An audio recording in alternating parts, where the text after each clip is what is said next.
Battlefield 6, new gameplay, insane details, 1 million views on trending from none other than Jack Frags. Let's see what the details are. I was waiting to watch this on stream. Appreciate the content.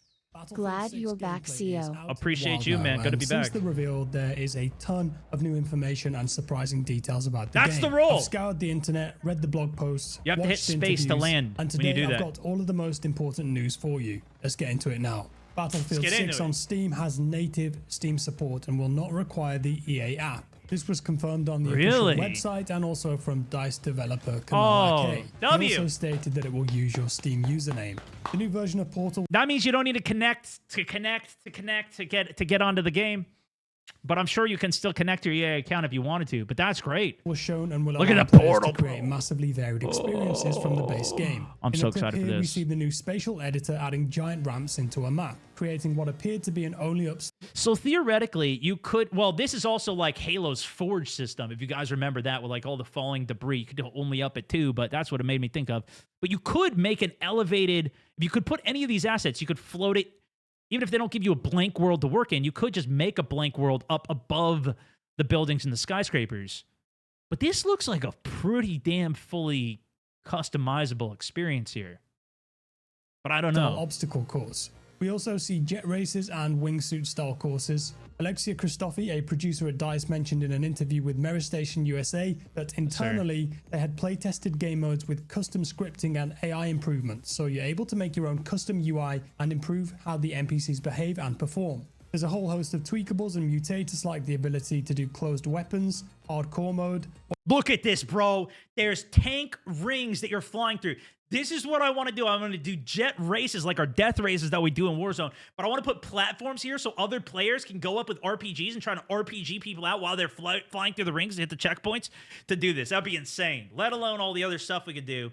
But a whole host of tweakables and mutators like the ability to do closed weapons, hardcore mode. What we're seeing is somebody in the studio create a top-down 2D shooter, or even a horde mode where you purchase guns from an MCOM. So what?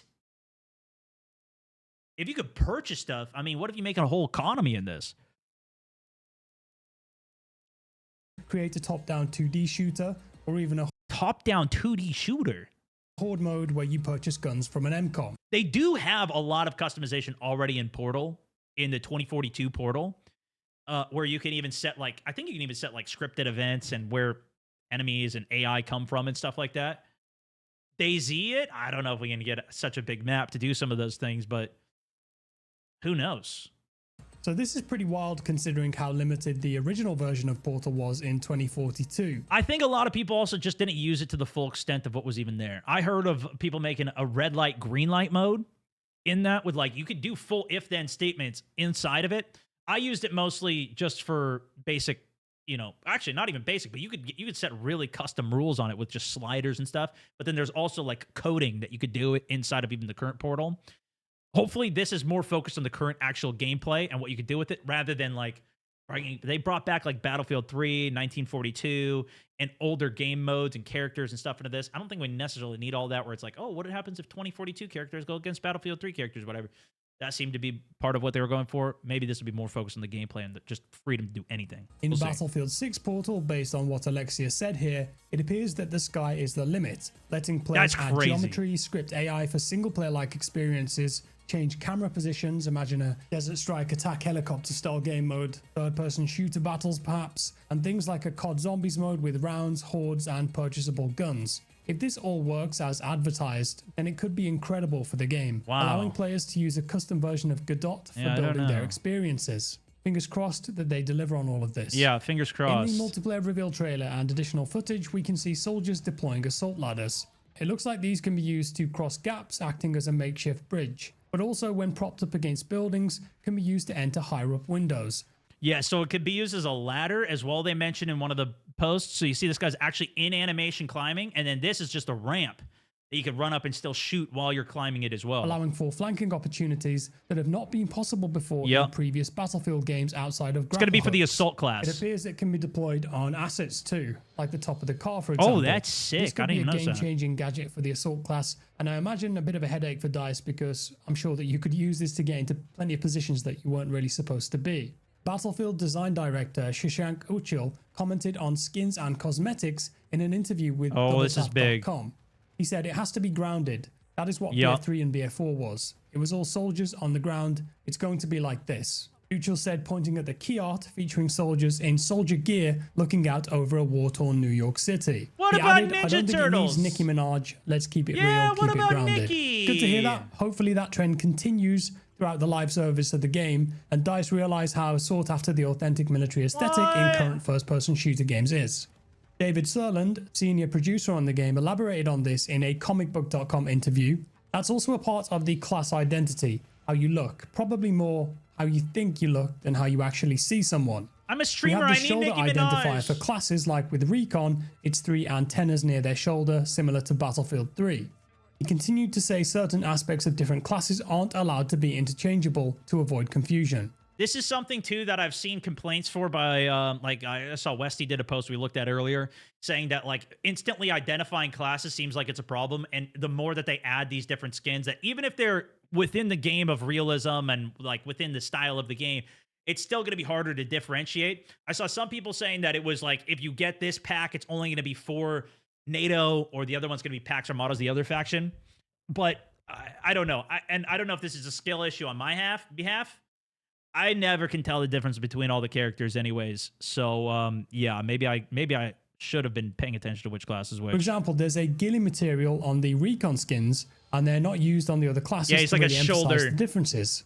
He said there are some rules here, but it's looser rules than it's always going to look like this. But it needs to feel like it fits the universe, because part of why I think we're getting good feedback is because it feels like 3 and 4 in a sense where it fits. Personally, as long as it kind of looks like a Recon or whatever, sure, that sounds good to me. I don't necessarily need to instantly identify stuff on the battlefield, but I do want it to stay in the theme of what's actually happening in the game, and not American Dad or whatever that show was. I think that's really important. An alien in a robot mech suit. That when players purchase or unlock skins, they will always have this class identifier on their character model somewhere.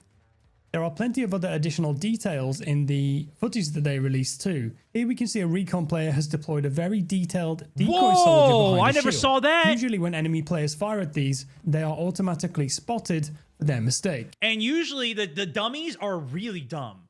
Like, they don't really look good. That looks pretty good. You could still tell, like, look, the scope looks bad. I didn't even notice this. That's kind of sick. We see a Recon drone flying here, confirming their existence in the game. Oh, and there's C4 on it. I didn't notice that either. But more importantly, a player has added 3 C4 explosives to it, working with their teammate to fly over to the bridge before detonating to devastating effect. Also, the C4 detonator displays the phrase "bye-bye" once the explosives have been detonated. The Sledgehammer is a powerful new melee weapon seen here, destroying floorboards very effectively. Unfortunately, it isn't in the beta build to play with yet, but I have seen leaked clips of players using this to destroy parts of buildings piece by piece. Since this was part of labs, was it? Was this in labs, chat? I think we've ever had anything like that in a Battlefield game before. The M26 Master Assault class popped up too. This was a very popular gadget in BF3, perhaps here loaded with incendiary rounds. M320 as well, great for punching holes in walls and generally blowing enemies up. We can see a player deploying a mortar here, confirming that they will be back in BF6. The support player here rushing to set it up. Yeah, usually that was different support. types of ammunition with this too, explosive, smoke, etc. No idea on how effective these are going to be though. Operation Firestorm is returning. This was a fan favorite map in Battlefield 3 that was remade in BF4, and the BF6 version here looks true to the original in the clips that we see, and plus they retain the jets that have to take off via runways. That is huge. That from the map we saw so far, it wasn't like that. You just spawn into the sky, and that's how it's been for a long time. You just spawn into the sky. But even on the other maps, the helo was just on the ground too, which also means you could go for vehicle steals. If you take a vehicle into the enemy spawn, you could jump out and grab it. That being said, you have to be quick because you only have 10 seconds to be in the enemy spawn usually. But if you can go fast enough and get into the vehicle, you should be protected once you're in it. If you could successfully like take another helo, jump out of it, and go hop into the enemy's chopper and steal it if they haven't picked it up yet. Now you could theoretically do that with jets too, which was something we did a lot of back in Firestorm back in the day. Perhaps even custom color grading too to make it look you have like to that take BF3 off. blue tint. It's hard to tell. Two Roger, new types thank you of for the rocket gifted, launchers man. confirmed here. The Javelin on the left great for anti-tank. And I think the one on the right here is either the SMOR or the M136AT4. Both great options. And here we see an MP5 with a red dot and suppressor. Pretty sick to have that in the game. I'm sure that's going to be a powerful fan favorite. And Chinook helicopters might just be some kind of intro cinematic this, but it would be amazing to pilot these if they're in the game, and that's coming. I imagine you could put maybe 10 to 12 soldiers in this for epic flanking maneuvers around the back of maps. That would be sick. The Battlefield 6 open beta will start very soon on all platforms with no pre-order requirement for access. Weekend 1 is August 9th. You managed, and then weekend 2 amended open beta PC specs here. Minimum GPU will be an RTX 2060, AMD 5600X recommended specs. 55 gig will be the minimum install size and 80 gig for the recommended specs. An EA representative here said, yes, you will be able to pick and choose which components of the game you install. There will be a shared base package, and then you can separately choose to install the main components, i.e. single player, multiplayer, etc. Great to see, and compared to other AAA contemporary FPS games, it could end up being quite a small install size. Better for people who have limited hard drive space and perhaps slower internet connections. You might play through the single player and then decide that you want to uninstall it. Of course, while still retaining access to the multiplayer. Currently, there's no plans for a Switch 2 and Steam Deck version of the game. Consoles will get quality and performance modes, and there will be visual enhancements for the PS5 Pro. The old PlayStations will also not be, and Xbox One will not be on this. PS4, Xbox One. But did you see the MAV there? I don't know if that's what they're calling it here, but this is like a recon drone that you can fly that also goes thermal.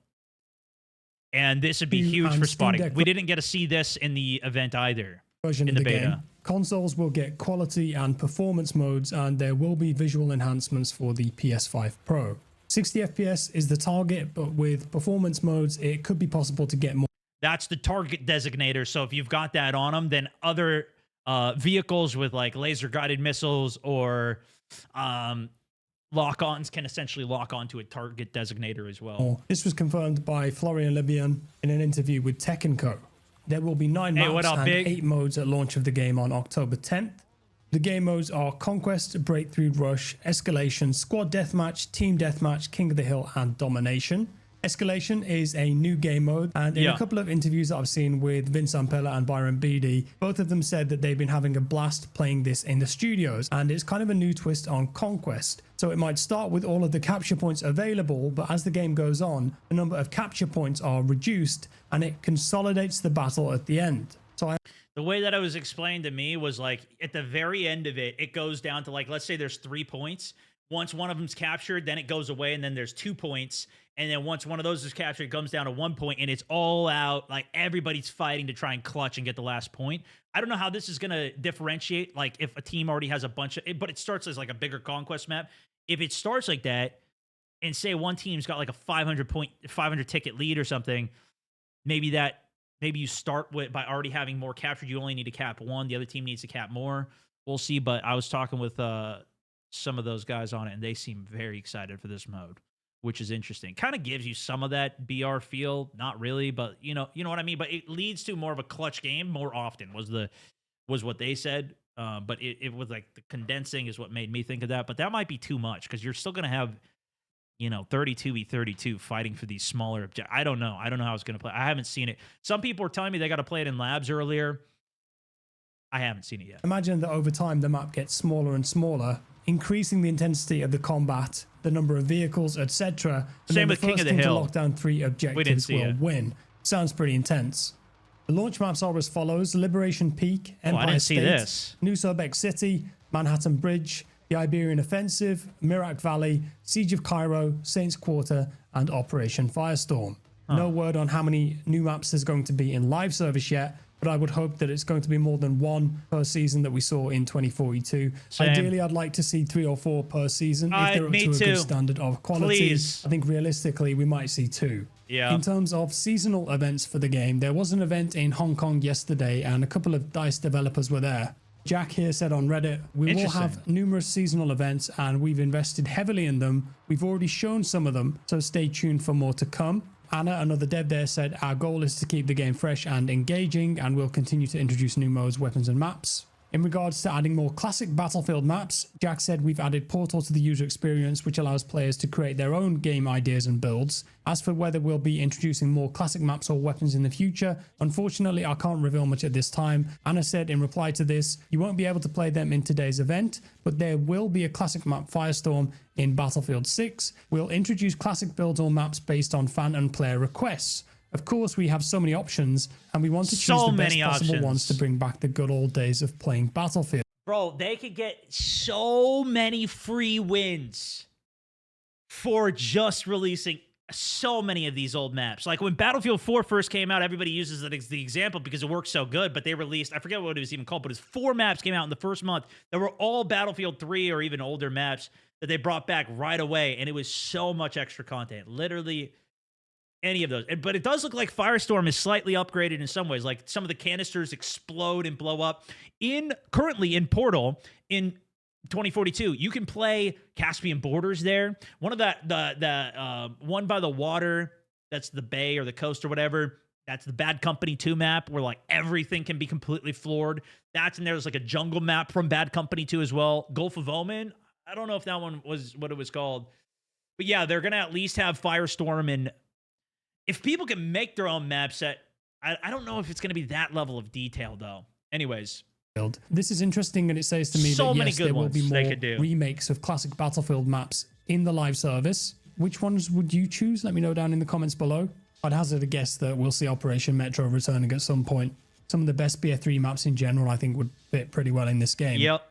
A couple other snippets from Alexia here in a reply about console-specific crossplay. Not quite, it's crossplay on or off, but if crossplay is on, we treat it as console-preferred crossplay. Yeah. So we'll try and matchmake you with other players on console before falling back to full crossplay if we can't find you a match with only / mostly console players. Win for the console guys, being able to go exclusive to console, and if you do play crossplay, it stays preferably with other console players, but still have the option to do crossplay. So if you want to play with friends, join in a server if you don't have population for it. I mean, that's a pretty big win, I think. At least coming from COD, and how many people complain about being matched with PC players and wanting to not play with PC players. You'll have to run into other people that are all queued for it, but I would imagine, especially in popular regions like NA, that would actually work out fine for you guys. Yeah, it seems like a pretty huge W. So this is great for those console players who want to Manhattan, avoid thank PC. You. Appreciate the sub, but it man. doesn't sound like a 100% guarantee of console only, and I think that it would be nice to give console players that console only option. Didn't they say that? It would give you the option? They did tell us the day before the event. I don't know if they told you guys this at the actual reveal event, but they did talk about crossplay, and it was Alexia that mentioned it. She said you can turn it on or off, and if it was on, I preferred it. In a reply about weapons here, the reveal event and open beta will have a reduced set of weapons, less than we'll have at launch. We'll have 40 plus at launch. Damn, 40 at launch? Okay, that's pretty good. I'm assuming as well that we're not going to have all the attachments for the weapons that are in the game. I don't know. But I'm assuming that there's going to be more attachments coming for some of the weapons. We'll see. We'll see. Yo, Jarno with the raid, brother. This sim racing legend himself. Almost 1,000 viewers coming in. Appreciate you, dude. Raided me the other day as well. Are you excited for Battlefield, man? I know he was gassing up some of my old videos on the last raid that he did. Welcome in. Welcome in over on the Twitcherverse. Freaking legend. I might get into a little sim racing myself here, actually, this weekend. We'll see. Manhattan, appreciate it. Y'all know, my man. Thank you for the huge raid. 7, also, thank you for the subbage. Yes, man, there he is. Hoping it's good, brother. Hoping it's good. I haven't even played any games. I've literally 5 hours just talking about everything, but we're breaking it down. Anyways, we're almost done with this. Weapons, less than we'll have at launch. We'll have 40 plus at launch.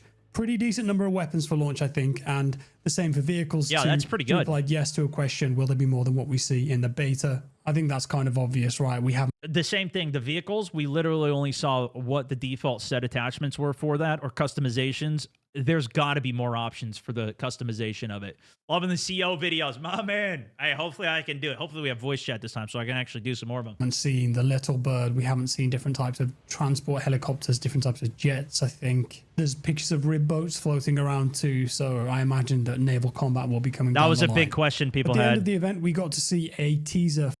This was the Battle Royale teaser here, which they didn't even say was Battle Royale. But For the Battlefield Battle Royale game mode. It looks to be set in a sunny Los Angeles. We see a transport helicopter, multiple squads, palm trees, an IFV armored combat vehicle, and a golf buggy. It's a great callback to Battlefield Bad Company. It then pans to a Firestorm, which was the name of the previous Battle Royale as well. There was some leaks and people were saying, oh, it's going to be gas or whatever this time. Doesn't look like gas to me, brother. Apparently, the Firestorm is back and devastating a new environment, pushing the players together.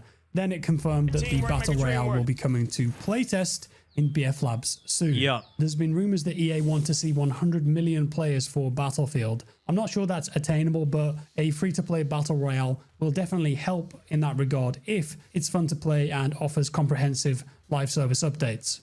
I think the biggest advantage that Battlefield still has with a Battle Royale that we haven't seen yet is the destruction. And the destruction that's in this, at least in the multiplayer from what we've seen so far, is pretty insane. If they could nail a destruction environment, I think that could be something that tempts players to come over. Do we get 100 million? Does this take over? I don't know. The closest destruction that I think we've seen in a Battle Royale really is like Fortnite no build. And the vibe between a Fortnite game, what Call of Duty's turning into, and Battlefield is quite different. So I feel like there's an opportunity for that. Now, a lot of people are like, no, I'm done with Battle Royales, whatever. And I think a lot of the people that are already diehard Battlefield guys just want a good Battlefield game because we haven't even gotten a Battlefield game for so long that I don't know how interested it is, but that would absolutely bring some players over. And I think there's hope for the destruction. That's like the biggest selling point for me of a Battle Royale that I haven't had so far. Or if there was like 1,000-player Battle Royale, which obviously was teased by another game once that just completely flopped and was never existent. That could be interesting too, where we increase the scale to an even crazier amount. But nonetheless, I imagine if they release this too, it will be separate from the multiplayer, but perhaps featuring cross progression as Call of Duty operate with the main multiplayer game and COD Warzone. Finally, a little detail that I noticed when playing the game. The RPGs seem to have a minimum explosive distance. Whoa! Oh, I never saw that. As you can see here in a couple of these clips, if I'm too close to the surface that I want to destroy, the rocket does not explode and instead bounces off with no explosive effect. Here I hit the geometry in front of me and it appears that the rocket has physics too. So I'm thinking there might be scenarios where... So look, he's aimed up above it, but I was talking about this earlier, bullets, in this case RPGs, it comes out of the actual barrel of the gun. It's not like COD where it comes out of your eyeballs. So if you're too close to cover, it will hit that and not go over what you're actually trying to shoot.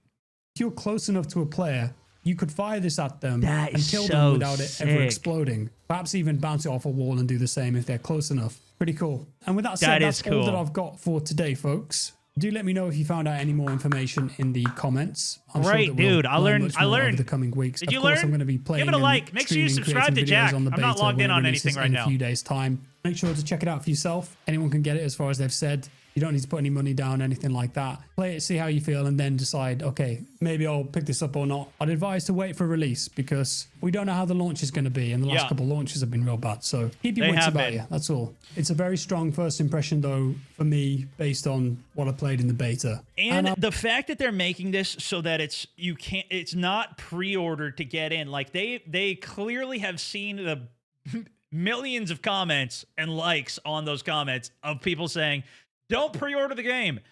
No pre-order required. No pre-order. I don't even think you can pre-order it to get into the beta, into the early access window for it. I think that's just for the labs testers who tested the game. Some people were saying, no, you could if you did like the EA Pro plan. If you have that, apparently you can get into it. I don't know all the details or if that's true or not, but at least what they said and what they marketed for it is 2 free open weekends to play. I think it's a really good move. And the fact that they're showing us this much content, in previous betas when they've done this, it's literally only been one map that we're allowed to see in it. Like when 2042 came out, it was one map that we were allowed to see. It was the map Orbital, where the spaceship went up into space, whatever.